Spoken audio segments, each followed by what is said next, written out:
کیا مزی سے غسل فرض ہو جاتا ہے؟ کہتے ہیں بھی فوش ویڈیو دیکھتے وقت جسم سے پانی نکلنا شروع ہوتا ہے، کیا وہ منی کے حکم میں ہے اور اس سے غسل فرض ہو جاتا ہے؟ ایک صاحب نے پشاور سے پوچھا ہے۔ دیکھیں، فوش ویڈیو دیکھنا تو بالکل حرام ہے، ناجائز ہے، گناہ کبیرہ ہے۔ اس سے تو اللہ کے غضب سے پناہ مانگنی چاہیے، توبہ کرنی چاہیے۔ یہ گناہ اگر نہیں چھوٹ رہا تو اہل اللہ سے رابطہ کرنا چاہیے، کوئی ایسا طریقہ بتائیں کہ یہ گناہ چھوٹ جائے ہم سے۔ یہ تو بہت ہی بری حرکت ہے، اس سے آپ کی جسم کو بھی نقصان ہوگا، آپ کی جو شادی کی زندگی ہے جو وہ بھی کافی متاثر ہوگی اس سے، جو یعنی شادی کے بعد کی جو زندگی ہے بہت یعنی اس پہ بھی برا اثر پڑتا ہے اور اللہ بھی ناراض ہوتا ہے، تو اس کو فوراً چھوڑ دیں آپ۔ باقی یہ کہ خواہشات نفسانیہ سے جو بھی جسم سے پانی نکلتا ہے تو جب تک وہ منی نہ ہو تو غسل فرض نہیں ہوتا، صرف وضو کرنا فرض ہو جاتا ہے اور اس جگہ کو دھونا فرض ہو جاتا ہے۔ تو منی بالکل ایک سفید پانی ہے اور یہ ٹرانسپیرنٹ پانی ہوتا ہے جو جس کو مزی کہتے ہیں، اس سے غسل فرض نہیں ہوتا۔ غسل کب فرض ہوتا ہے اور غسل کا طریقہ کیا ہے؟ رسول اللہ صلی اللہ علیہ وسلم نے فرمایا ان اللہ لا یستحیی من الحق، اللہ تعالیٰ حق بات کو بیان کرنے سے حیا نہیں کرتے۔ تو غسل کے جو مسائل ہیں ان میں بھی بعض دفعہ کچھ ایسی باتیں آتی ہیں جو بظاہر حیا کے خلاف ہیں، لیکن علم کی ایک بات ہے، سیکھنے اور سکھانے میں حیا اگر کریں گے تو پھر ظاہر ہے ساری زندگی جاہل ہی رہے گا انسان۔ اور غسل کے مسائل سیکھنا اس لیے ضروری ہے کہ غسل جب فرض ہوتا ہے تو جب تک مکمل غسل نہ ہو آپ کی نماز ادا نہیں ہوتی۔ رسول اللہ صلی اللہ علیہ وسلم نے فرمایا الماء من الماء، حدیث ہے کہ غسل فرض ہوتا ہے خواہش نفس کے ساتھ جسم سے منی خارج ہونے سے۔ مرد پہ غسل کب فرض ہوگا؟ جب اس کے جسم سے شہوت کے ساتھ منی خارج ہو۔ منی بالکل سفید رنگ کی چیز ہے، ایک ہوتی ہے مزی۔ شہوت پیدا ہونے سے اگر کسی کے مرد یا عورت کے صرف رطوبت خارج ہونا شروع ہو گئی اس سے غسل فرض نہیں ہوتا۔ جب تک مکمل شہوت پوری نہیں ہو جاتی اور مادہ منویہ خارج نہیں ہو جاتا، چاہے احتلام کی صورت میں ہو یا کسی بھی طرح سے ہو۔ مردوں کے ساتھ چونکہ یہ بہت زیادہ ہوتا ہے، نائٹ فال کی صورت میں مردوں پر غسل کی یہ صورت بہت زیادہ فرض ہوتی ہے۔ جیسے ہی بلوغت ہوتی ہے تو احتلام شروع ہو جاتا ہے، ہفتے میں 1 دفعہ 2 دفعہ 3 دفعہ، بعض نوجوانوں کو روزانہ بھی 2 دفعہ ہوتا ہے، جبکہ خواتین میں یہ والے غسل کی صورت بہت ہی کم ہوتی ہے کہ ان کو نائٹ فال ہو یا اس طرح سے غسل فرض ہو۔ ہزاروں میں کسی ایک عورت کے ساتھ ایسا ہوتا ہے۔ ایک صورت تو یہ غسل فرض ہونے کی۔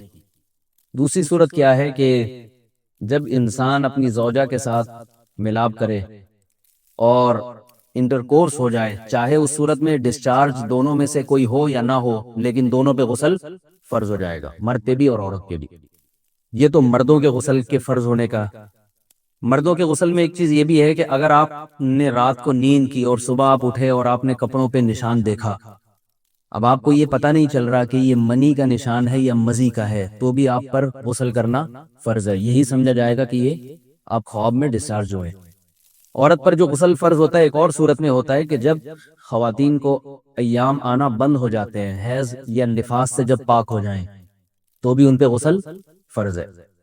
یہ تو غسل کی فرضیت سے متعلق احکام تھے۔ کچھ چیزیں ایسی ہیں جن میں غسل سنت ہے، فرض نہیں ہے۔ جمعہ کا دن غسل کرنا رسول اللہ صلی اللہ علیہ وسلم نے بہت زیادہ تاکید کی ہے۔ سنت کی 2 قسمیں ہیں، سنت مؤکدہ اور سنت غیر مؤکدہ۔ مؤکدہ وہ ہوتی ہیں کہ جن کو چھوڑنے کا اگر کوئی معمول بنا لے تو گناہ کا خطرہ ہے اور ایسا شخص قابل ملامت ہے، اسے شریعت ملامت کرتی ہے، برا بھلا کہتی ہے۔ تو غسل سنت مؤکدہ ہے ہفتے میں 1 مرتبہ، چاہے جمعے کے دن ہو یا کسی بھی دن ہو۔ جو مسلمان ہفتے میں 1 دفعہ بھی نہیں نہاتا، وہ کتنا ہی نیٹ کلین ہو، مگر شریعت کی نظر میں وہ قابل ملامت ہے، اسے تانے دینے چاہیے کہ شرم نہیں آتی، ہو مسلمان مگر رہتے ہو بھنگیوں اور چماروں کی طرح۔ ملامت تو اسی کو کہتے ہیں۔ اس کی دلیل رسول اللہ صلی اللہ علیہ وسلم نے فرمایا، صحیح حدیث ہے، حق علی کل مسلم ان یغتسل کل اسبوع مرۃ، کہ ہر مسلمان پر لازم ہے کہ وہ ہفتے میں کم از کم 1 مرتبہ غسل کرے، ہر مسلمان پر لازم ہے، چاہے اس پہ غسل فرض نہ بھی ہو۔ اور کس دن بہتر ہے؟ جمعہ کے دن۔ نبی صلی اللہ علیہ وسلم نے حکم دیا کہ جمعے کے دن غسل کیا جائے۔ امام احمد ابن حنبل کا مذہب یہ ہے کہ جمعے کے دن غسل کرنا واجب ہے، صرف سنت نہیں ہے بلکہ واجب ہے، لیکن جمہور کا مذہب یہ ہے کہ سنت عمل ہے۔ غیر مسلم جب اسلام قبول کرتا ہے تو اس وقت بھی اس کے لیے غسل کرنا سنت ہے۔ جب ہم مردے کو نہلاتے ہیں تو جو مردے کو نہلائے اس کے لیے بھی خود غسل کرنا افضل ہے، سنت عمل ہے۔ عید کے دن غسل کرنا سنت عمل ہے۔ تو یہ وہ تمام مواقع ہیں جن میں غسل کرنا رسول اللہ صلی اللہ علیہ وسلم کی سنت ہے۔ غسل کا طریقہ کیا ہے؟ غسل میں 3 چیزیں فرض ہیں: منہ بھر کے کلی کرنا، ناک میں پانی ڈالنا کہ ناک کی جو نرم جگہ ہے یہ اچھی طرح تر ہو جائے، اور پورے جسم پہ ایک مرتبہ پانی بہا دینا کہ جسم میں بال کے برابر جگہ بھی خشک نہ رہے۔ یہ تو ہے فرض، یعنی یہ کام کسی نے کسی بھی طرح سے کر لیا تو غسل ادا ہو جائے گا، چاہے اس کی نیت غسل کی تھی یا نہیں تھی۔ کوئی آدمی چلتا ہوا جا رہا ہے، پھسل کے تالاب میں گر گیا، پورے غوطے کھا کے باہر نکلا، کلی کر لے اور ناک میں پانی ڈال لے تو غسل اس کا ادا ہو جائے گا۔ البتہ چونکہ نیت نہیں تھی لہذا غسل کا ثواب نہیں ملے گا، ثواب نیت کے بغیر نہیں ملتا انسان۔ دلائل اس کے الگ موضوع ہے کہ اس کی دلیل کیا ہے کہ بغیر نیت کے بھی غسل ہو جاتا ہے، لیکن میں نے بتایا دلائل کا سیشن نہیں ہے، اس میں پھر بات لمبی ہو جائے گی۔ تو یہ تو ہے فرض، پورے جسم پہ پانی بہانا، کلی اور ناک میں پانی۔ سنت طریقہ کیا ہے؟ رسول اللہ صلی اللہ علیہ وسلم غسل کیسے کرتے تھے؟ سنت طریقہ جس پہ جو اختیار کرنا چاہیے وہ طریقہ یہ ہے کہ جب آپ غسل کے لیے بیٹھیں تو سب سے پہلے وہ جگہ دھوئیں جہاں نجاست اور ناپاکی لگی ہوئی ہے۔ نائٹ فال ہوا، کسی کو احتلام ہوا، تو جہاں جہاں گندگی لگی ہے پہلے اس جگہ کو دھوئیں، استنجا کریں، شرمگاہ کو دھوئیں اچھی طرح، سمجھ رہے بات؟ اس کے بعد ہاتھ دھوئیں اور مکمل وضو کریں، جیسے ہم عام حالات میں وضو کرتے ہیں۔ مکمل وضو کرنے کے بعد دائیں کندھے پہ پانی ڈالا، لیفٹ سائڈ پہ پانی ڈالا۔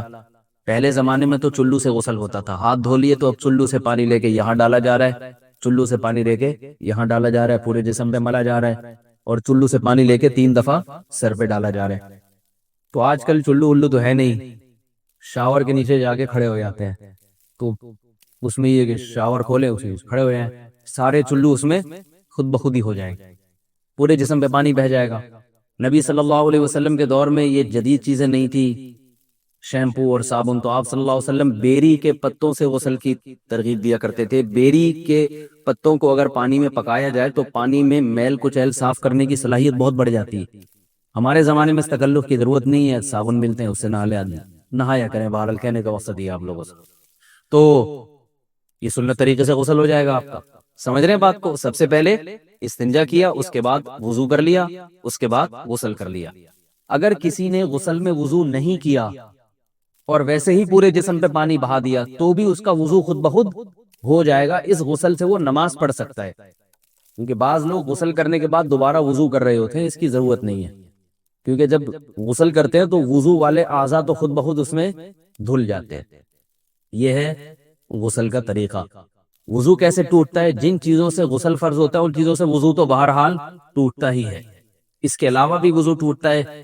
اس سے پچھلے لیکچر میں نے کچھ تفصیل بتائی تھی کہ نجاست جسم سے کہیں سے بھی خارج ہو جائے یا نجاست نکل کے بہہ پڑے، اگر قضائے حاجت کی جگہوں سے نجاست خارج ہوئی ہے تو نظر بھی آ جائے وضو ٹوٹ جائے گا، اور قضائے حاجت کے علاوہ جگہوں سے اگر نجاست خارج ہوئی ہے، خون وغیرہ ہے جیسے، تو جب تک نکل کے بہے گا نہیں تو اس وقت تک وضو نہیں ٹوٹے گا۔ سمجھ رہے بات کو؟ وضو کا طریقہ کیا ہے؟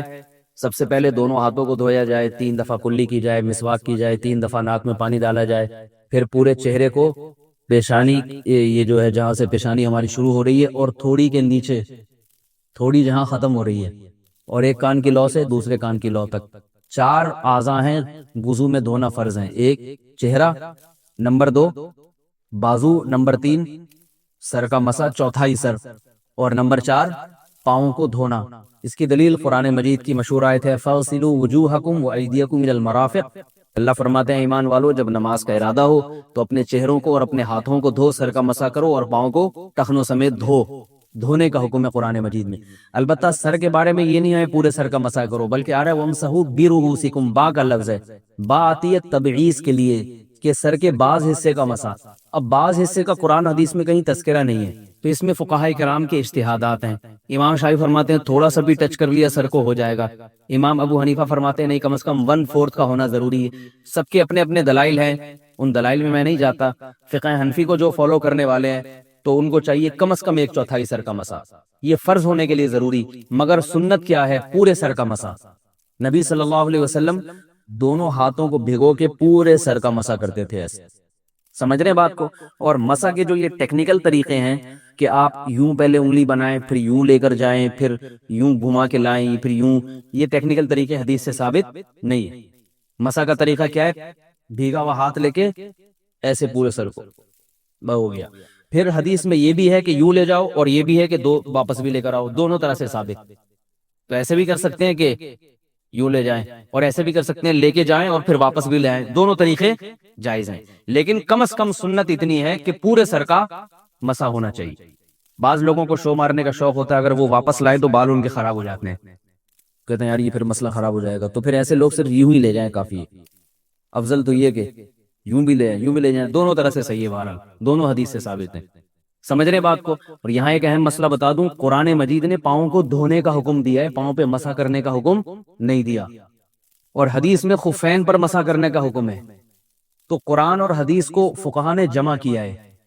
لہذا وہ موزے جن میں آسانی سے پاؤں دھوئے جا سکتے ہیں، ان میں چاروں ائمہ کے نزدیک پاؤں پہ مسح کرنا جائز نہیں. سعودی عرب میں جو بعض سلفی حضرات اور یہاں ہمارے ہاں بھی اہل حدیث حضرات نے عام موزوں پر بھی جو مسح کی ایک روایت ڈال دی ہے، اسلاف میں، تابعین، تبع تابعین میں اور چاروں ائمہ کے مذاہب میں اس کا ثبوت نہیں ملتا. اگر اسلاف میں کوئی قائل بھی ہے تو ایک شاذ قول، اکا دکا قول ملتا ہے، ورنہ یہ ائمہ اربعہ کے مذہب کے خلاف ہے. اور جو احادیث جو نقل ہوتی ہیں صحیح سند کے ساتھ، ان کے بھی خلاف اور قرآن کی آیت کے بھی خلاف ہیں. اس لیے کسی نے عام ساکس پہ اگر مسح کر لیا، جو عام طور پہ آفس پہن کے جاتے ہیں لوگ، وہ اس میں تو پاؤں، آپ اگر ساکس کو پانی کے نیچے رکھے پورا پاؤں دھل جائے گا آرام سے. تو وہاں کیا ہو رہا ہے کہ قرآن مجید کے حکم کی مخالفت لازم آ رہی ہے، آپ پاؤں دھو نہیں رہے. تو اس لیے ہم یہ سمجھتے ہیں کہ اس صورت میں نماز ادا نہیں ہوگی. سعودی عرب میں بعض سلفی حضرات نماز پڑھاتے ہیں، وہ ایسے ہی کرتے ہیں کہ عام ساکس پہ مسح کر کے نماز پڑھا لیتے ہیں. تو فتویٰ اسی پر ہے کہ ان کی، اگر کسی کو یقین ہے کہ اس نے عام ساکس پہ مسح کر کے نماز پڑھائی ہے تو اس کے پیچھے نماز ادا نہیں ہوگی، کیونکہ قرآن کے مطابق اس کا وضو ہوا ہی نہیں ہے. صدیوں تک کوئی بھی اس قول کا قائل نہیں رہا ہے کہ عام ساکس پہ بھی مسح ہو جاتا ہے. یہ ابن تیمیہ رحمہ اللہ تعالیٰ 7ویں صدی میں اس کے قائل تھے، اور تابعین میں اکا دکا قول ملتے ہیں اس کے، لیکن شاذ قول ہیں، مرجوح قول ہیں، جن پر امت نے فتویٰ نہیں دیا. اور اب سعودی عرب میں بعض سلفی حضرات اس کے قائل ہیں. ہمارے ہاں اہل حدیث حضرات بھی چونکہ اکثر سعودی عرب کے سلفی حضرات ہی کو فالو کرتے ہیں، تو انہوں نے بھی وہیں سے یہ فتویٰ لیا ہے. لیکن ائمہ اربعہ کے مذہب میں اور دلائل کے لحاظ سے دیکھا جائے تو یہ مذہب کمزور ہے. قرآن نے پاؤں کو دھونے کا حکم دیا، آپ دھوئیں گے پاؤں جب تک دھونا ممکن ہے. چمڑے کے موزے ہیں، ان کو دھونا ممکن نہیں ہے اتارے بغیر، لہذا ان موزوں کے اوپر مسح ہو جائے گا. تو اس سے قرآن پر بھی عمل ہو جائے گا اور حدیث پر بھی عمل ہو جائے گا. اس لیے ائمہ اربعہ نے جو قرآن و حدیث کو سمجھ کے جو فیصلہ کیا ہے، اس پہ چلنا ہمارے لیے زیادہ مفید ہے بنسبت آج کل کے جو علماء ہیں ان کی اپنی ذاتی آراء پر. اس لیے یہ بھی ایک وضو سے متعلق اہم مسئلہ تھا. سمجھ رہے؟ باقی تو ماشاءاللہ وضو کرنا سب کو آتا ہی ہے. اور وضو کے بعد دعا کیا ہے؟ کلمہ شہادت، اشہد ان لا الہ الا اللہ وحدہ لا شریک لہ، اشہد ان محمدا عبدہ ورسولہ، اللہم اجعلنی من التوابین واجعلنی من المتطہرین. اے اللہ تو مجھے بار بار توبہ کرنے والوں میں شامل کر دے اور بار بار پاکیزہ رہنے والوں میں شامل کر دے. توبہ اس لیے کہ میں نے ظاہری طہارت تو حاصل کر لی، مجھے روحانی طہارت بھی عطا کر دے. اگر میں نے گناہ کی ہوں تو مجھے ان سے بھی توبہ کی توفیق عطا فرما لے، تاکہ اس لحاظ سے بھی میرا وضو ہو جائے، اس لحاظ سے بھی میں پاک ہو جاؤں. سبحانک اللہم و بحمدک، نشہد ان لا الہ الا انت، نستغفرک ونتوب الیک. اللہ نے اپنے نبی صلی اللہ علیہ وسلم کے بارے میں فرمایا، آپ نے یہ آیت 20 مرتبہ سنی ہوگی، کہ ہم نے آپ کو تمام جہان والوں کے لیے رحمت بنا کر بھیجا ہے. اس رحمت کا مطلب کیا ہے؟ میری عادت ہوتی ہے بیان میں کہ میں ہر چیز کو کمپیئر کر کے آپ کے سامنے رکھوں، تقابل کر کے. رحمت کا الٹ ہوتا ہے زحمت. کہتے ہیں نا آپ نے یہ زحمت گوارا نہیں کی، آپ کی وجہ سے میں زحمت میں مبتلا ہوا. زحمت کا مطلب رحمت کا کی اپوزٹ. کسی کی وجہ سے آپ مشکلات میں پڑ جائیں، کسی کی وجہ سے آپ ٹینشن میں پڑ جائیں تو ہم کہتے ہیں یہ مجھے زحمت دے رہا ہے. صرف راہ کے اوپر ایک نقطہ لگا دیں تو رحمت سے زحمت بن جاتا ہے. ہم بچپن میں ایک لطیفہ پڑھتے تھے، کتابوں میں لکھا ہوتا تھا کہ ایک استاذ نے بچے سے پوچھا ستارے میں اور سیارے میں کیا فرق ہے. ستارہ کہتے ہیں جو ایک جگہ رکا ہوا ہوتا ہے، ویسے تو نہیں ہوتا، سب کچھ چل ہی رہا ہے لیکن دیکھنے میں. اور سیارہ جو کسی ستارے کی گرد گردش کر رہا ہو. ستارہ جو سیاروں کو لے کے کہیں چل رہا ہو، جیسے سورج ایک ستارہ ہے اور زمین ایک سیارہ ہے. یہ فرق ہے. بچے سے پوچھا بیٹا ستارے میں اور سیارے میں کیا فرق ہے، تو بچے نے کہا کہ ستارے کے اوپر 2 نقطے ہوتے ہیں اور سیارے کے نیچے 2 نقطے ہوتے ہیں. اب آپ دیکھو یہ بچہ یقیناً آج بہت بڑا سائنٹسٹ بن چکا ہوگا. تو رحمت اور زحمت، رحمت کے اوپر ایک نقطہ ڈال دیں کیا بن جائے گی؟ وہ زحمت. میری عادت ہے جب بھی میں کسی چیز کو ایکسپلین کرتا ہوں تو اس کے اپوزٹ سے، قرآن نے بھی ایسے ہی ایکسپلین کیا ہے. اور تعرف الاشیاء باضدادها، عربی کا ایک مقولہ ہے، کسی بھی چیز کو سمجھنا ہو تو اس کے مخالفت سے سمجھیں، آپ اس کے الٹ سے سمجھیں. آپ نے آئنسٹائن کا نظریہ پڑھا ہوگا، نظریہ اضافت. یہ بڑا کام کا نظریہ ہے. آئنسٹائن کا نظریہ اضافت کیا ہے؟ ہم کسی بھی چیز کی حقیقت کو نہیں پہچان سکتے کیا ہے. ہم تو کسی چیز کے مقابلے میں اس کو کمپیئر کر کے دیکھ رہے ہوتے ہیں، کمپیئر کر کے دیکھ رہے ہوتے ہیں، اس کے الٹ سے اندازہ لگا رہے ہوتے ہیں. مثال کے طور پر ہم کہتے ہیں کہ آج گرمی ہے. بھئی ہمارے لیے گرمی ہے آج، ہو سکتا ہے بہت سے لوگوں کے لیے آج سردی ہو. اور آسان مثال دیتا ہوں میں، جب اے سی کی کولنگ کم کرتے ہیں، بڑھاتے ہیں، کسی کو 27 پہ گرمی لگ رہی ہوتی ہے، کسی کو 27 پہ سردی لگ رہی ہوتی ہے. اوریجنل میں کیا ہے، سردی ہے یا گرمی ہے؟ کوئی بتا سکتا ہے؟ ہر آدمی اپنے حساب سے بتائے گا کہ میرے حساب سے گرمی ہے، میرے حساب سے سردی. پینگوئن جو ہے، جو انٹارکٹیکا میں رہتا ہے، ایک جانور، پانی کی بلی، جو آپ نے دیکھا ہوگا، ایک جانور ہے ایسے 3 پیس سوٹ ٹائی میں چل رہا ہوتا ہے، بالکل ایسے ہی لگتا ہے نا. اس کو آپ دسمبر میں کراچی لے آؤ، وہ گرمی سے مر جائے گا، حالانکہ ہم اس وقت سردی سے ٹھٹر رہے ہوتے ہیں. لیکن اس کو اتنی گرمی لگے گی، وہ کہے گے بھائی کہاں لے آئے مجھے. ہم اب اس سے کہیں بھائی یہ دسمبر کا مہینہ ہے، ٹھنڈ ہے، رات کا ٹائم ہے، وہ کہے نہیں، اس کو گرمی لگے گی. تو ہم کسی بھی چیز کو جب ایکسپلین کر رہے ہوتے ہیں نا، ڈیفائن کر رہے ہوتے ہیں، ایکسپلور کر رہے ہوتے ہیں، تو ہم کسی دوسری چیز کو سامنے رکھ کے کر رہے ہوتے ہیں. ہم نے جو یونٹ بنائے ہوئے، یونٹ، اکائیاں چیزوں کو ناپنے کی، یہ بھی فرضی ہیں، ہماری بنائی بھی ہیں. پانی جس ٹیمپریچر پہ بوائل کرنا شروع کر دے، ہم نے اس کو کیا نام دے دیا؟ 100. یہ ہم نے نام دیا ہے، یہ قدرت نے نام نہیں دیا اس کو. اور جس پہ پانی جم جائے، ہم نے اس کو کیا نام دے دیا؟ 0. پانی کو ہم نے معیار بنایا. لیکن یہی معیار آپ پیٹرول کو بنائیں تو پیٹرول کیا 0 پہ 100 پہ بوائل کرے گا؟ اس کا بوائلنگ پوائنٹ بوائل ہی نہیں کرے گا. وہ تو اس کو تو ہوا میں رکھیں گے ویسے ہی اڑ جائے گا، وہ گیس میں تبدیل ہو جائے گا. تو یہ سب چیزیں فرضی ہیں. اس سے کیا بتانا مقصد ہے؟ یہ سب چیزیں کیا ہیں؟ فرضی. قرآن کیا کہتا ہے؟ سبحان الذی خلق الازواج کلھا، ہر عیب سے پاک ہے وہ ذات جس نے ہر چیز کو جوڑوں میں بنایا ہے، جوڑوں میں. خلق الازواج كلها مما تنبت الارض ومن انفسهم ومما لا يعلمون.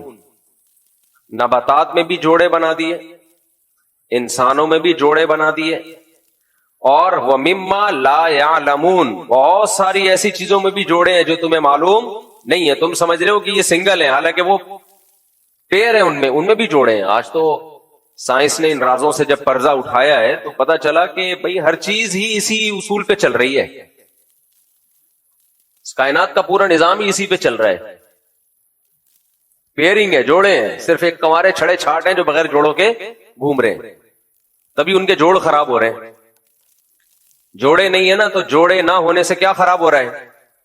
جوڑ پہ اثر پڑ رہا ہے، گھٹنوں کی بیماریاں، مریض.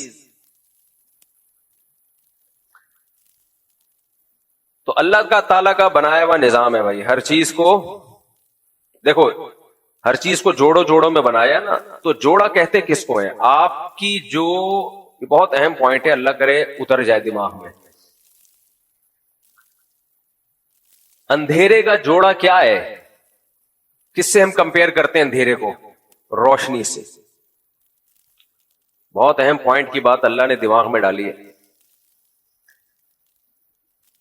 حالانکہ اندھیرے میں اور بھی بہت ساری چیزیں ہوتی ہیں، ہم سوتے ہیں، اور اندھیرے کی اور بہت ساری خاصیتیں ہیں، لیکن اندھیرے کی اصل خاصیت جس سے وہ روشنی کو ممتاز جس کی وجہ سے وہ ہوتا ہے، وہ ہے اندھیرا ہونا، کچھ نظر نہ آنا. اور لائٹ جس کی وجہ سے لائٹ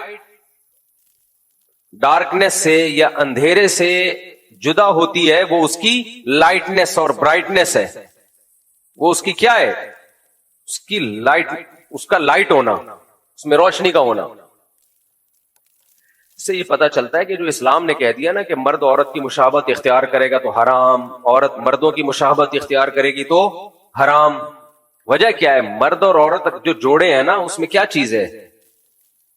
مرد طاقت اور قوت کا، مردانگی کا نام ہے، اور عورت نسوانیت، کمزوری. سمجھ میں آ رہی ہے بات؟ اس میں نسوانیت ہو، عورت پن ہو، تو یہ جتنا عورت میں عورت پن ہوگا، مردانگی نہیں ہوگی، اتنی وہ اٹریکٹیو ہوگی.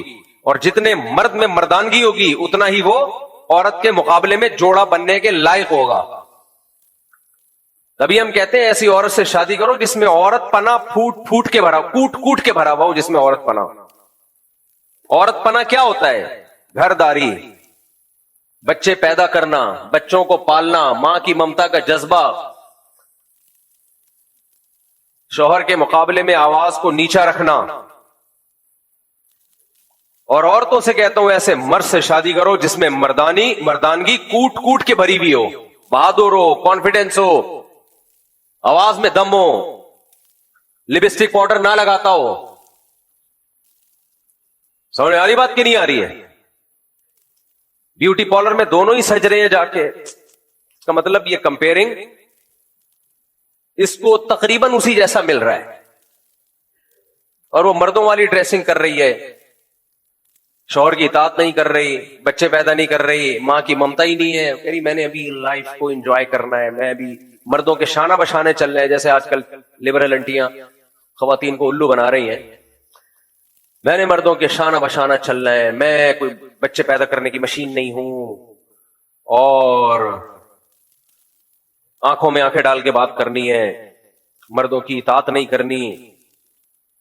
اور وہی مردانگی والے بال یہاں تک کرا لینے، پتہ ہی نہیں چل رہا جمشید صاحب ہے یا کوئی خاتون ہے، پتہ ہی نہیں چل رہا. باہر ملکوں میں بوڑھی عورتیں بالکل اتنے سے بال رکھتی ہیں، قابل ترس حالت ہے ان کی. وجہ کیا ہے؟ ان بیچاریوں کے کوئی بال بنانے والا بھی نہیں ہوتا، اس لیے بالوں میں مسائل کھڑے ہوتے ہیں تو وہ مشین پھیر دیتی ہے. وہاں کی بوڑھی عورتیں اور جمشید میں کوئی فرق نظر نہیں آتا. ہماری بوڑھی عورتوں کے تو بچے بال بنا رہے ہوتے ہیں، بیٹیاں، پوتیاں اور بہویں، یہ سب خدمتیں کر رہے ہوتے ہیں. وجہ کیا ہے؟ ان عورتوں میں عورت پنا کم ہو گیا، مردوں سے مشابہت بہت زیادہ ہو گئی. تو وہ جوڑے والا کانسیپٹ ہی ختم ہو گیا بھائی. جوڑے کا ہے. تبھی تو جمشید کی جمشید سے شادی ہو رہی ہے ان ملکوں میں, کیونکہ آہستہ آہستہ یہ ڈفرینس ختم ہوتے ہوتے بالکل ہی بہت سی جگہوں پہ بالکل ہی ختم ہو گیا ہے اور ہومو سیکشولیٹی کی طرف آ گئے. اس لیے اسلام نے کہا عورت عورت ہی بن کے رہے گی. کیسے رہے گی؟ فل نسوانیت ہو اس میں, وہ زیورات کا استعمال کرے, وہ جائے بیوٹی پارلر, کوئی حرج نہیں ہے, وہ چوڑیاں پہنے, وہ زیور پہنے, یہ اس پہ سوٹ کرتا ہے, وہ ساڑیاں پہنے. اور مرد وہ کیا کرے گا؟ اس میں مردانگی ہونی چاہیے. سمجھتے ہو گے نہیں سمجھتے؟ وہ کریموں پاؤڈروں کا محتاج نہ ہو. آج کل بہت مشکل ہے یہ باتیں سمجھانا. خیر, خواتین کو پسند بھی اسی طرح کے مرد آ رہے ہیں آج کل جو تھوڑے سے زنانے سٹائل والے ہوتے ہیں, کیونکہ فطرت سب کی چینج ہو رہی ہے. فطرت سب کی چینج ہو رہی ہے بھائی, اس لیے آدمی بنا کرو آدمی. پھر وہی باتیں, ٹاپک چینج ہو رہا ہے. میں آج بہت اچھا ٹاپک لے کے بیٹھا ہوں, میں اسی پہ آ رہا ہوں. یہ بھی ہمارے نبی صلی اللہ علیہ وسلم کا ہم پر احسان ہے کہ آپ نے ہمیں مردوں کو عورتوں کی مشابہت سے اور عورتوں کو مردوں کی مشابہت سے منع کر کے دونوں کی زندگیوں کو فطرت پہ ڈال دیا. تبھی مردوں کو داڑھی رکھنے کا حکم ہے, دونوں کو نیچر پہ ڈال دیا. تو نیچر پہ چلنے میں سکون ہے, نیچر کی مخالفت میں عذاب ہے, عذاب ہے نیچر کی مخالفت میں. تو میں یہ عرض کر رہا تھا, اس پوری کائنات کا جو اللہ نے نظام بنایا ہے وہ ہے کمپیئرنگ, کمپیئر, مقابل, تقابل.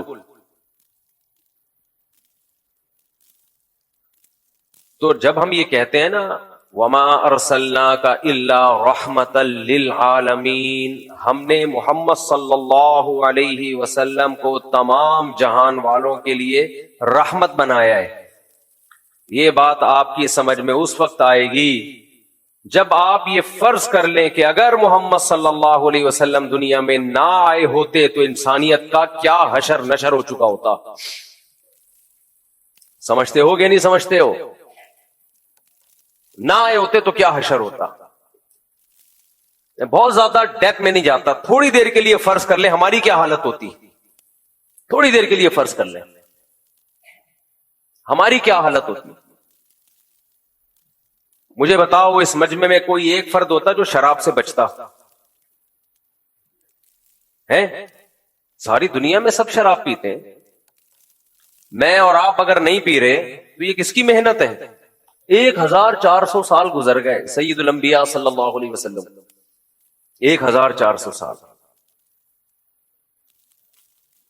اور آپ کی اتنی پاورفل موٹیویشن, جو شراب جو تمام برائیوں کی جڑ اور کتنی بدبودار چیز ہے. شراب پی کے نشہ نہ بھی آتا نا, صرف اس شرابی کے چہرے پہ جو پھٹکار برس رہی ہوتی ہے وہی اس سے نفرت دلانے کے لیے کافی ہے کہ کوئی شریف آدمی یہ کام نہیں کرے گا. اس کی چہرے پہ پھٹکار دیکھا کرو, منہ سے جو رال ٹپک رہی ہوتی ہے اور اس کے قریب سے جو انتہائی غلیظ بدبو آ رہی ہوتی ہے. ہم نے پاکستان میں کبھی مجھے ایسی بدبو نہیں ملی تھی. باہر ملکوں میں جب سفر ہوا نا تو اتوار کی نائٹ کو کچھ لوگ لہرا رہے ہوتے ہیں, رقص و سرور کی محفلیں لگائی ہوئی ہوتی ہیں انہوں نے روڈوں پہ, وہاں تو بہت پڑھے لکھے لوگ بھی کر رہے ہوتے ہیں. تو ان شرابیوں کی رقص و سرور کی روڈ پہ محفلوں کو اور ان کی جو منہ سے بدبو ہے اس کو دیکھ کے پتہ چلتا ہے اے اللہ تیرا کتنا بڑا فضل ہے کہ تو نے سید الانبیاء صلی اللہ علیہ وسلم کو ہم میں بھیجا اور آپ نے اس کا مسلم سوسائٹی میں جڑ سے خاتمہ کر دیا.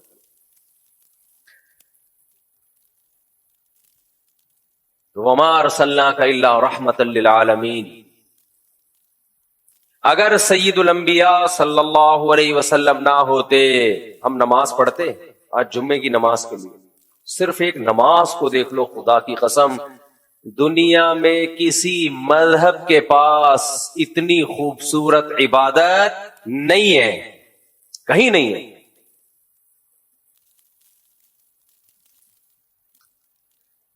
یہ صرف نماز نہیں ہے, اس سے پہلے ہم 3 دفعہ دانت صاف کرتے ہیں, کلی کرتے ہیں, 3 دفعہ ناک صاف کرتے ہیں, 3 دفعہ چہرہ, اور جمعے کے دن غسل کرتے ہیں. گھروں کو پاک رکھتے ہیں, گھروں کو صاف رکھتے ہیں. کس کی وجہ سے؟ نماز کی وجہ سے. آپ کہہ سکتے ہو یہ تو غیر مسلم بھی کرتے ہیں, انگریز بھی کرتے ہیں, پہلی بات اس طرح نہیں کرتے جس طرح ہم کرتے ہیں.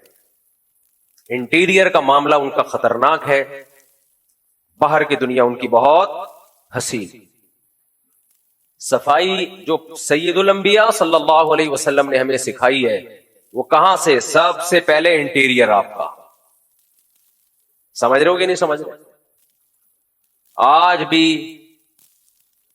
جو سید الانبیاء صلی اللہ علیہ وسلم کو فالو نہیں کرتے باہر سے صاف ہوں گے، اندر کا معاملہ کیا ہے؟ خراب. صفائی شروع پیٹ سے ہوتی ہے. کھاتے غلاظت ہے، خنزیر کا گوشت. ہو سکتا ہے کوئی غیر مسلم اس پہ ڈیبیٹ کرے خنزیر میں ناپاکی والی کون سی بات ہے. اچھا چلو، تم جو حلال گوشت کھاتے ہو جس کو ہم حلال کہتے ہیں وہ بھی بغیر ذبح کیے کھاتے ہو. آپ میڈیکل سائنس سے پوچھیں، ساری دنیا کے سارے ڈاکٹر متفق ہوں گے کہ خون کھانے پینے کی چیز، انسانوں کے کھانے کی چیز نہیں ہے، گندی چیز ہے. اتنی غلیظ چیز ہے کہ خون اگر کپڑوں پہ لگ جائے تو نماز نہیں ہوتی.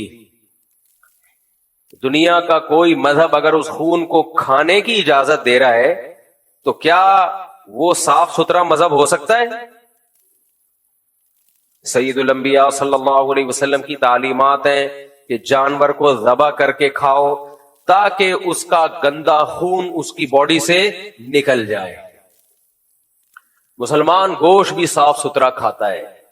بھائی یہ کس کی رحمت کے اثرات ہیں؟ سید الانبیاء. یہ آپ کا ہم پر احسان ہے. اسلام، قرآن، نبی ایک ہی چیز کے نام ہے، ایک ہی چیز کے نام ہے. جو قرآن نے کہا وہی نبی نے کہا، جو نبی نے کہا وہی قرآن نے کہا، اور اسی کا نام اسلام ہے.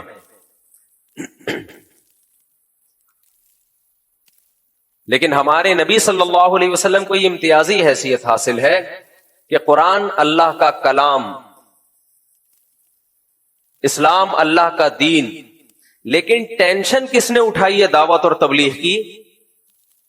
سید الانبیاء صلی اللہ علیہ وسلم. بوجھ کس پر آیا ہے؟ قرآن پہ آیا ہے یا اسلام پہ آیا ہے یا نبی پہ آیا ہے؟ نبی پہ آیا ہے. جو آپ کے لیے تکلیفیں اٹھاتا ہے کریڈٹ کس کو دیا جاتا ہے؟ اس کو دیا جاتا ہے جو بوجھ اٹھائے آپ کے لیے.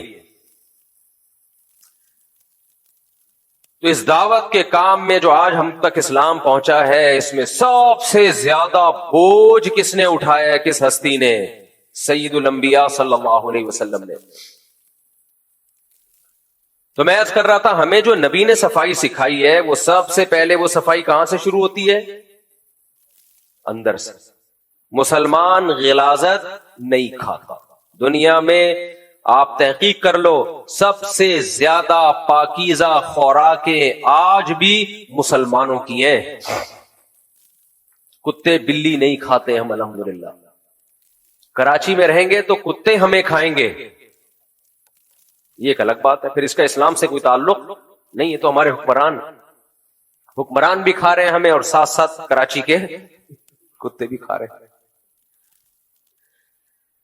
چائنا والے بھی حیران ہوتے ہیں، یار دنیا کا واحد ملک ہے، چائنا والوں کو کتا نظر آ جائے چھوڑتے نہیں ہیں، وہ کتے پن پہ آ جاتے ہیں فوراً کتے کو دیکھ کے. گلگت میں ایک آدھ کتے تھے، وہ ہمارے ایک دوست بیٹھے ہوئے تھے، میں چائے پی رہا تھا کسی ہوٹل میں، تو انہوں نے کہا مفتی صاحب یہ کتا نظر آ رہا ہے نا، کسی چائنیز کو یہ کتا نظر آ گیا نا تو پھر یہ کتا کسی اور کو کبھی قیامت تک کبھی نظر نہیں آئے گا، فوراً پکڑ لیتے ہیں. تو چائنا والے حیران ہوتے ہیں دنیا کا کیسا ملک ہے، ہم کتے کھاتے ہیں اور کتے ان کو کھاتے ہیں. خیر آج ہماری خوراکیں پاکیزہ ہیں، اس کی وجہ کیا ہے؟ نبی صلی اللہ علیہ وسلم نے یہ بوجھ اٹھایا ہے. مشکلات کس نے برداشت کی ہیں؟ پیغمبر صلی اللہ علیہ وسلم. پوری قوم کے سامنے ڈٹ گئے، یہ نظام دے کے گئے ہمیں، یہ نظام.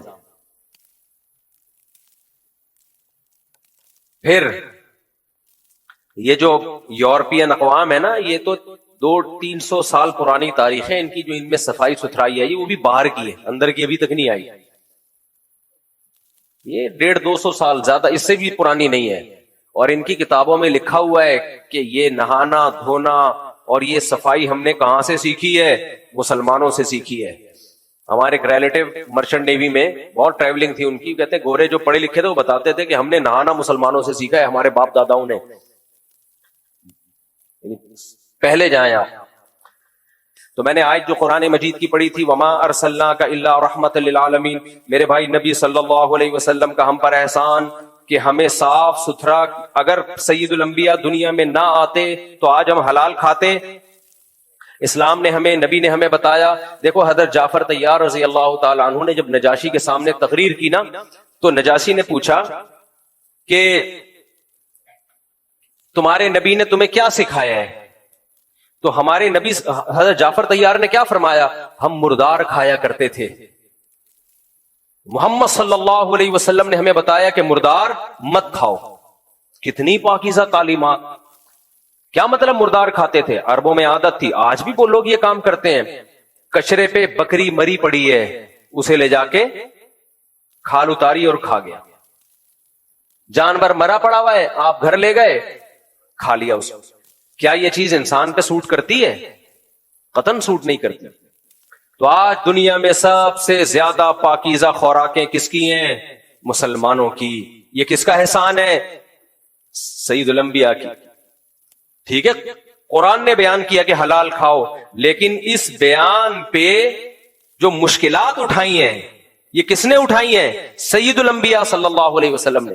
اتنی مشکلات اٹھائیں کہ سورہ طٰہٰ نازل ہوئی, ما انزلنا علیک القرآن لتشقی. اے نبی صلی اللہ علیہ وسلم, ہم جو آپ پہ قرآن نازل کر رہے ہیں اس لیے نہیں تھا کہ آپ مصیبت میں پڑ جائیں, کیونکہ آپ مشکلات میں پڑ رہے ہیں. ہماری نیت یہ نہیں ہے. یہ تو دعوت اور تبلیغ کا ایک جزو ہے کہ نصیحت جہاں بھی ہوگی وہاں مشکلات آئیں گی. تو سید الانبیاء صلی اللہ علیہ وسلم کا احسان ہے کہ وہ تمام مشکلات جھیل کے آپ نے ہمیں پاکیزہ خوراک کھانا سکھائی, اور ایسا موٹیویٹ کیا, ایسی پاورفل موٹیویشن. 1400 سال گزر گئے, مسلمان دنیا میں جہاں بھی ہو سب سے پاکیزہ خوراک دنیا میں کون کھاتا ہے؟ مسلمان کھاتے ہیں. آپ ان کے ہوٹلوں میں جائیں, ہوٹل کے قریب سے نہیں گزر سکتے. یہ تو ایک بڑا طویل ٹاپک ہے. دانتوں کی صفائی. غیر مسلموں میں دانت صاف کرنے کا رواج اب آیا ہے, اور ہزاروں ڈاکٹروں نے اس کا رواج ڈالا ہے. ایک ڈاکٹر کی رپورٹ پہ انہوں نے دانت صاف کرنا شروع نہیں کیے. جب میڈیکل سائنس نے یورپ میں ترقی کی ہے تو ڈاکٹروں نے کہا کہ بھائی دانت گندے ہوتے, جراثیم جاتے ہیں, یہ ہوتا ہے وہ ہوتا ہے. ورنہ آپ ان کے ماضی کے جو ان کے مشہور لوگ گزرے ان کی آپ سوانے پڑھیں, بہت سو میں دانت صاف کرنے کا رواج ہی نہیں تھا. پوری زندگیاں گزر جاتی تھی, ایک دفعہ بھی برش نہیں کرتے تھے. تو ان کے ڈاکٹروں نے مہم چلائی ہے, دانت صاف کرنا صحت کے لیے بہت ضروری. ہزاروں ڈاکٹروں نے مل کے تب ان میں دانت صاف کرنے کا رواج آیا ہے. اور ہم کیوں دانت صاف کرتے ہیں؟ بولو, کہ ہم نے میڈیکل سائنس میں ترقی کی ہے بہت زیادہ؟ نہ. ایک پیغمبر سید الانبیاء صلی اللہ علیہ وسلم نے ہمیں بتایا, السواک والتعطر من سنن الانبیاء. مسواک پیغمبروں کی سنت ہے. اور محدثین نے بتایا, صحابہ نے بتایا کہ نبی صلی اللہ علیہ وسلم سب سے زیادہ اپنے باڈی کے جس پارٹ کو صاف کیا کرتے تھے دن میں بار بار, وہ کون سا حصہ تھا؟ دانت. آپ صلی اللہ علیہ وسلم کے دانت اجلے ہوئے تھے. صحابی کہتے ہیں جب آپ صلی اللہ علیہ وسلم مسکراتے تھے تو ایسا لگتا تھا آپ کے ثنایا سے نور کی کرنیں نکل رہی ہیں. کوئی ڈینٹسٹ نہیں تھے اس وقت. آج کل تو ڈینٹسٹ پالشیں لگا لگا کے سفید کر رہے ہوتے ہیں دانت کو. یہ جو آپ کو جو بڑی مشہور سیلیبریٹیز ہیں نا, ان کے ایسے چمکتے ہوئے دانت نظر آ رہے ہوتے ہیں, تو یہ چمکتے ہوئے نہیں ہوتے ہیں. یہ ڈاکٹروں نے کیا کیا ہوا ہوتا ہے. درجنوں میں کسی ایک کے نیچرل بھی ہوتے ہیں, لیکن یہ سب ڈاکٹروں کے کمالات ہیں. ڈاکٹر کے اپنے نہیں اتنے چمک رہے ہوتے جتنے ان کے چمک رہے ہوتے ہیں. چند ایک ہوتے ہیں ان میں.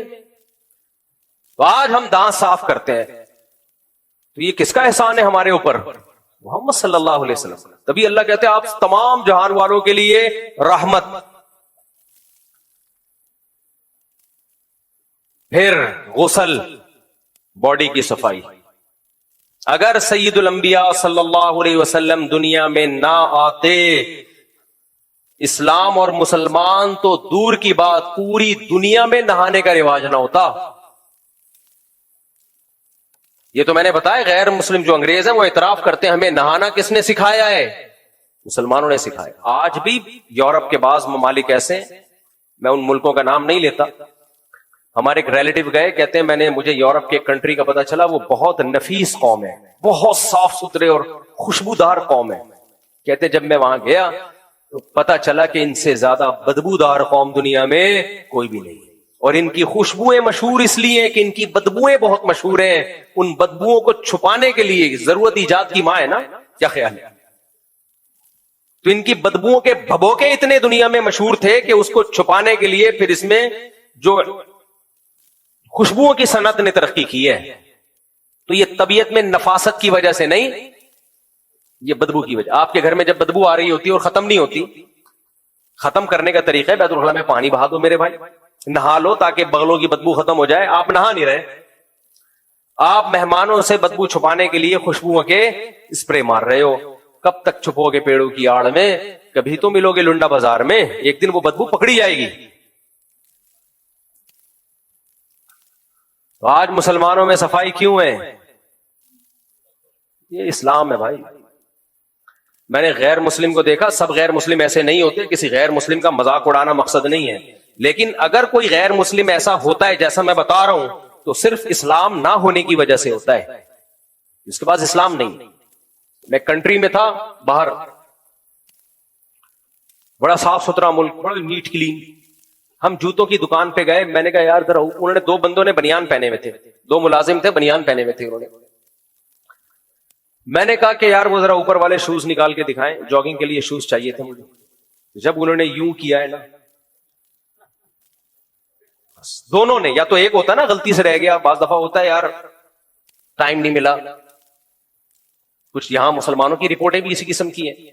یہ تو اللہ نے چھپایا ہوا ہے، بس باقیوں کے حالات اللہ جانتا ہے.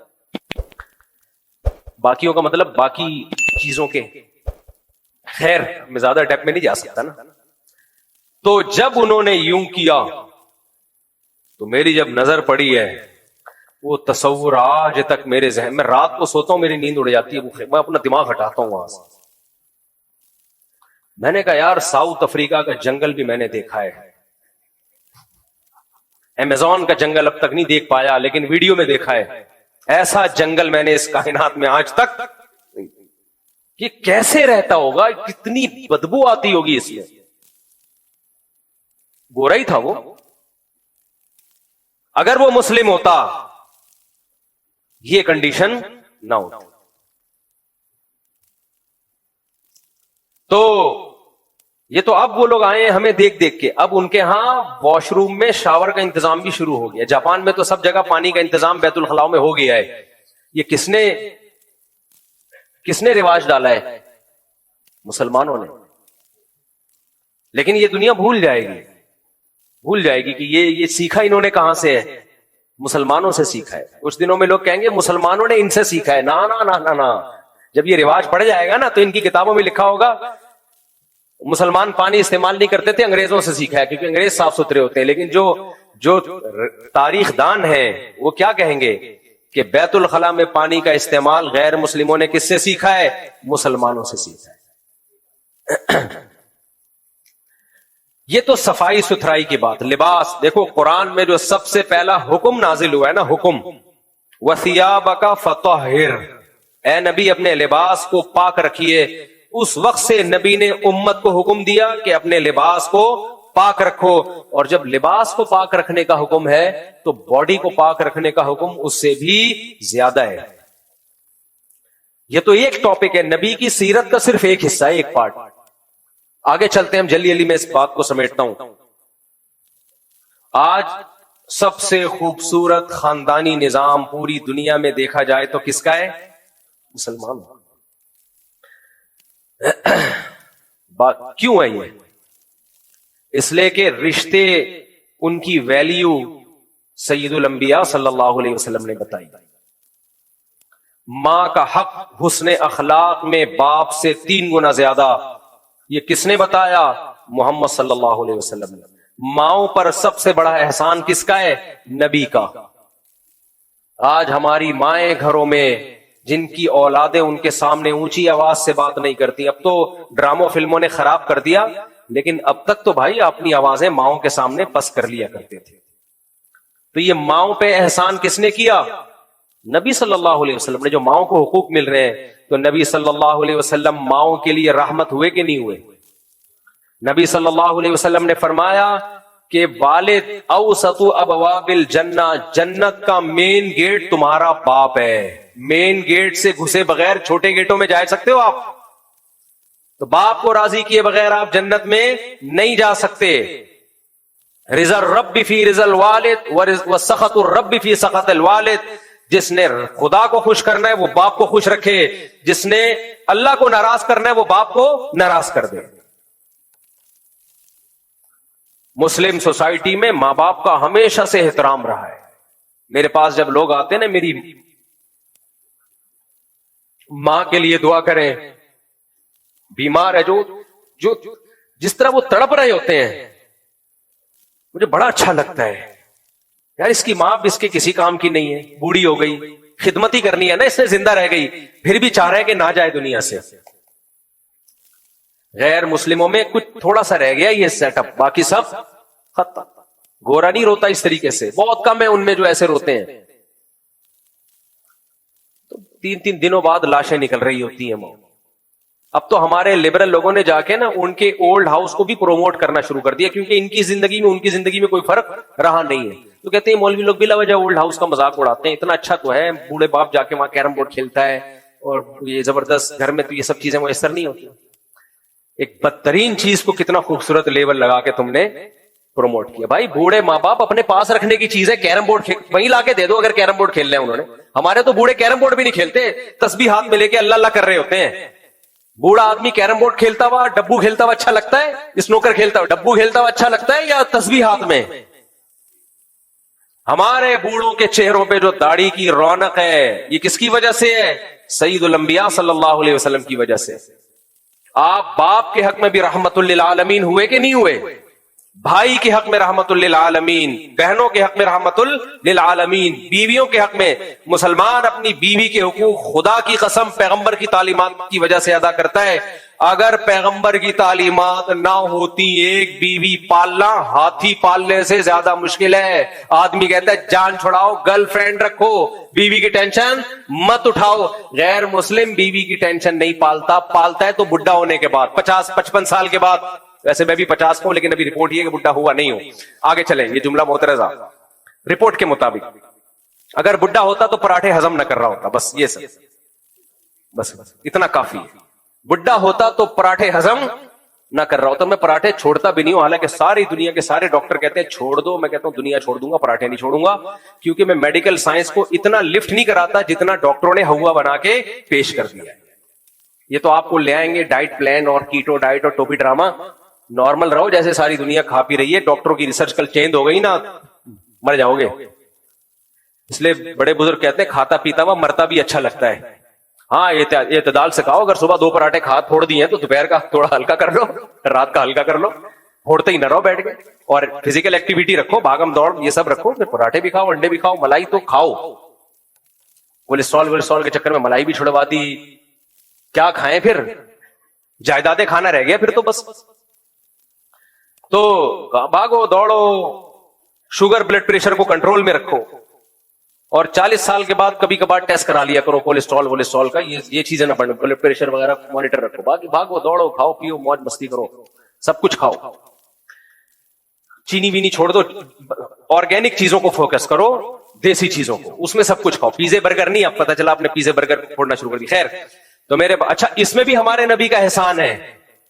میڈیکل سائنس کے حوالے سے سید الانبیاء صلی اللہ علیہ وسلم کی زندگی کو اگر کوئی فالو کرے, اور مسلمان آج تک کرتے آ رہے تھے تو صحت مند تھے. جب سے نبی کی تعلیمات چھوڑی ہیں اور گوروں کی خوراکیں لی ہیں, اس وقت سے مسلمانوں میں موٹاپا بھی. دیکھو ہمارے نبی نے جو کی روٹی کھائی ہے زیادہ, گندم بھی کھا سکتے ہیں آپ, ہم گندم کھا رہے ہیں اور ڈبل روٹی. یہ اسلامی کلچر ہے یا گوروں سے آیا ہے؟ اگر ہم مسلم خوراکوں پہ رہتے جو مسلمان پیغمبروں نے کھائی ہیں, آج ہماری صحت اچھی ہوتی. چائے کافی پہ ہمیں کس نے لگا دیا؟ اور فضائل بھی آ رہے ہیں جگر کے لیے بڑی زبردست ہے کافی، ہوگی جگر کے لیے، میں لیور کو اسپیشلسٹ نہیں ہوں، لیکن میرے بھائی ہے نشہ، یہ کوئی آپ کی باڈی کے لیے بنا نہیں ہے۔ یہ جس دن کافی نہیں ملے گی طلاقیں دو گے اور کچھ بھی نہیں ہوگا۔ کافی نہیں ملی تھی تو غصہ اتنا آیا، طلاقیں دے دی بیگم کو۔ تو یہ سب چیزیں نیچرل تو نیند ہے، نیند تھکاوٹ ہے، نیند لو جو ہمارے نبی کی تعلیمات ہیں۔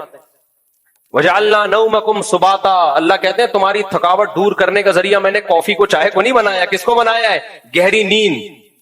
سبات گہری نیند کو کہتے ہیں، خالی نیند کو نہیں کہتے۔ خوراکیں دیکھ لو نا، خدا کی قسم ہمارے نبی نے ہمیں روزہ سکھایا ہے۔ آج میڈیکل سائنس نے ثابت کر دیا کہ ہفتے میں 2 روزے صحت کے لیے انتہائی ضروری ہیں۔ ایک ہفتے میں کتنے روزے رکھنا سنت ہے؟ 2 روزے رکھنا، ہمارے نبی کی تعلیمات ہے۔ صرف صحت کے حوالے سے نبی کی تعلیمات اگر دیکھ لو تو آپ کہو گے واقعی وما ارسلناک الا رحمت للعالمین۔ رشتے جوڑ دیے ہمارے نبی صلی اللہ علیہ وسلم نے۔ مجھے بتاؤ غریبوں کے لیے نبی سے بڑی کوئی رحمت ہے؟ ہم نبی کی تعلیمات پہ بقرعید میں قربانیاں کرتے ہیں، کس قدر غربا مساکین کو گوشت ملتا ہے کھانے کو، کس قدر غریبوں کا کاروبار اوپر جاتا ہے، لاکھوں کروڑوں لوگوں کی آمدن قربانی کے جانوروں سے وابستہ ہے۔ آج اگر بقرعید کی قربانی پہ پابندی لگ جائے نا، لاکھوں نہیں کروڑوں لوگوں کی جو سورس آف انکم ہے وہ ختم ہو جائے گی۔ مالداروں کی جیب سے پیسہ نکل کے کس کے پاس جاتا ہے؟ غریبوں کے پاس۔ زکات میں دیکھ لو آپ کتنا پیسہ زکاتوں میں نکلتا ہے۔ تو آپ غربا کے لیے بھی، اور اہم ترین آپ جانوروں کے لیے بھی رحمت للعالمین ہے۔ یہ جو آج کل جانوروں کی حقوق کی تنظیمیں بنی ہیں تو اب بنی ہیں، اور وہ تنظیمیں بننے کے بعد بھی جانوروں پہ ہونے والے ظلم کو روک نہیں سکی۔ ہمارے نبی جب دنیا میں آئے کوئی تنظیم نہیں تھی جانوروں کے حقوق پہ۔ عربوں کی عادت تھی جانور کا گوشت کیسے کھاتے تھے؟ اونٹ کھڑا ہوا ہے، گائے کھڑی ہوئی ہے، وہیں زندہ گائے کا گوشت ران سے کاٹا اور پکا کے کھا لیا۔ آج بھی میں نے جنگلات میں مسائی قوم ہے، جنگلی قوم ہے، ان میں دیکھا ہے وہ ایسے ہی کرتے ہیں۔ گائے کا گوشت کیسے کھاتے ہیں؟ زندہ گائے کو کاٹا، یعنی اسی جیسے ران میں گوشت ہوتا ہے نا زندہ، وہ چیخ رہی ہے چلا رہی ہے کوئی مسئلہ نہیں، بعد میں زخم پہ دوا لگا دیں گے۔ ہمارے نبی صلی اللہ علیہ وسلم جانوروں کے لیے رحمت للعالمین۔ آپ نے ایک دبلے اونٹ کو دیکھا، آپ نے فرمایا یہ اونٹ شکایت کر رہا ہے کہ اس کا مالک سواری کا کام لیتا ہے لیکن پیٹ بھر کے اسے کھانا نہیں کھلاتا۔ آپ نے فرمایا حدیث کا مفہوم، تم سے قیامت کے دن جانوروں کے بارے میں بھی سوال کیا جائے گا۔ ہمارے نبی نے بتایا کہ ایک پیغمبر کو چیونٹی نے کاٹا، صحیح مسلم کی حدیث ہے، ان پیغمبر نے ساری چیونٹیاں جلا دیں تو اللہ نے وہی نازل کی کہ کاٹا ایک نے تھا، آپ نے باقیوں سے انتقام کیوں لیا؟ جس پیغمبر کی یہ تعلیمات ہو کہ بلا وجہ چیونٹی مارنے کی اجازت نہ دے رہے ہوں، اسی پیغمبر کی امتیوں کو انہوں نے دہشت گرد قرار دے دیا کہ مسلمان کیا ہوتے ہیں؟ دہشت گرد۔ نہیں یاری میرے بات، یہ دہشت گرد ہوتے ہیں۔ واہ واہ، مسلمان دہشت گرد ہوتے ہیں ظالم کے لیے، کیونکہ ہمارے نبی نے بتایا کہ ظالم سے لڑنا یہ رحمت ہے مظلوم کے لیے۔ سمجھ رہے ہو؟ ایک ظالم مظلوم کو پیٹ رہا ہے اور آپ رحمت بنے ہوئے ہو ظالم کے لیے۔ آپ بولے میں چونکہ رحمت ہوں لہذا میں کسی کو کچھ نہیں کہوں گا، میں بہت نیک ہوں۔ آپ نیک ہو گے ظالم کہلاؤ گے، اب ظالم کہلاؤ۔ رحمت کا تقاضا یہ کہ اس ظالم کے بازو کو پکڑو۔ مسلمان دہشت گرد نہیں ہے، لیکن مسلمان اپنا دفاع جانتا ہے، اس میں شہادت بہت بڑی نعمت ہے۔ تو آپ صلی اللہ علیہ وسلم جانوروں کے لیے رحمت للعالمین۔ نبی نے فرمایا کہ ایک عورت نے بلی کو باندھ دیا، نہ اس کو کھلاتی تھی نہ پلاتی تھی، بھوکی پیاسی وہ بلی مر گئی، اللہ نے اس کی نیکیوں کو ضائع کیا، اس کو جہنم کی نظر کر دیا۔ جب کوئی شخص یہ حدیث سنے گا تو کسی بلی کو بھوکا مرنے دے گا وہ؟ مجھے یاد ہے ہمارے گھر کی چھت پہ کچھ مزدور کام کر رہے تھے، کوئی بلی بھی سیڑھیوں سے چڑھ کے اوپر چلی گئی، مزدور اتر گئے، سیڑھیاں ہٹا دی، وہ بلی اوپر رہ گئی، ہمیں نہیں پتا چلا۔ 3 دن گزر گئے، اس کی 3 دن کے بعد ہم نے سنا کہ کہیں سے آواز آ رہی ہے میاؤں میاؤں کی نا۔ اب میرے بھائی اگر اللہ کا خوف نہ ہو تو آدمی کے آنے تو میرا کیا لینا دینا یار، میں نے بھی، گھر والوں نے بھی کہا میں تحقیق کرنی چاہیے، کہاں ہے کوئی، کیوں آواز آ رہی ہے اتنی؟ میں نے سب جگہ تلاش کیا بھائی یہ، کیونکہ ہمیں ڈر ہے اللہ ہم سے قیامت کے دن پوچھے گا، ایسا تو نہیں کوئی تکلیف میں ہو۔ تو پھر ہوتے ہوتے پتا چلا چھت پہ بلی، میں نے فوراً انتظام کیا، فریج سے گوشت نکالا چکن، اس کو ہم نے گرم کیا، ایک دم یخ ٹھنڈا نہ کھائے، بلی کو اٹھا کے لائے ہم، 3 دن سے بھوکی پیاسی، اس کو جب گوشت رکھا ہے نا تو وہ جو اس کی کیفیت تھی وہ دیکھنے والی، ایسی دل خوش ہوا، اور وہی بلی والی حدیث یاد آئی، اور دل میں خیال گزرا کہ جب ایک بلی کو بھوکا مارنے پر اللہ جہنم میں ڈال سکتا ہے تو شاید اللہ کی رحمت سے یہ توقع کی جا سکتی ہے کہ کسی جانور پہ ترس کھا کے اس کو بھوکا مرنے سے بچانے پر بھی اللہ اعمال میں کوئی بھاری نیکیاں رکھ سکتا ہے۔ تو ہمارے نبی جانوروں کے حق میں بھی رحمت ہوئے کہ نہیں ہوئے؟ آپ نے فرمایا جب جانور کو ذبح کرو تو اپنے چاقو کو تیز کر لیا کرو۔ اچھا یہ بھی ایک اسلام کی، بس یہ بات بتا کے بیان ختم کرتا ہوں، دیکھو اسلام نے جن جانوروں کو ذبح کرنے کا حکم دیا نا اور جن کو حرام کر دیا، اس میں بڑی بہت ساری حکمتوں میں ایک حکمت یہ بھی ہے کہ جن جانوروں کا گوشت حرام ہے اکثر وہ بہت ذہین ہوتے ہیں، جیسے بندر ہے، کتا ہے، جب آپ ان کو کاٹتے ہو نا تو دوسرے کو موت کا خیال آنے لگتا ہے۔ آپ ویڈیوز دیکھو چائنا کی، ایک کتے کو مار رہے ہیں، دوسرے کتے کی چیخیں سنا کرو جو بھی مرا نہیں ہے، اس کو شعور ہوتا ہے کہ میرے ساتھ بھی ہونے والا ہے، وہ ایسے اندر سے آوازیں نکال رہا ہوتا ہے کہ انسان کو ترس آ جاتا ہے۔ لیکن آپ گائے ذبح کرو، ساتھ میں دوسری گائے دم ہلا رہی، اس کو پتہ ہی نہیں ہوگا، اس کو پتہ ہی نہیں ہوگا کہ میرے ساتھ کیا ہونے والا ہے، وہ انجوائے کر رہی ہے لائف کو، وہ کیا کر رہی ہے، دم ہلا رہی۔ یہ بھی رحمت ہے کہ وہ جانور کاٹنے کا حکم دیا جن کے پاس دماغ نہیں ہے، ذہانت نہیں ہے، کیونکہ ان کو احساس ہی نہیں ہوتا کہ کیا ہونے والا ہے ہمارے ساتھ۔ لیکن یہ جو جانور ہیں، بندر، کتے، بلیاں، ان کو احساس ہو جاتا ہے، تو جو ذبح ہو گیا وہ تو ہو گیا، جو نہیں ہوا وہ بھی جیتے جی ذبح ہو گیا۔ تو بھائی کوئی ایک پہلو سید الانبیاء صلی اللہ علیہ وسلم کا سیرت کا ایسا نہیں ہے جس پہ انسان بولے، 20 پہلو ہیں، ہر پہلو سے، ہر ذی روح، ہر جاندار چیز پر نبی صلی اللہ علیہ وسلم کا احسان نظر آئے گا ہمیں۔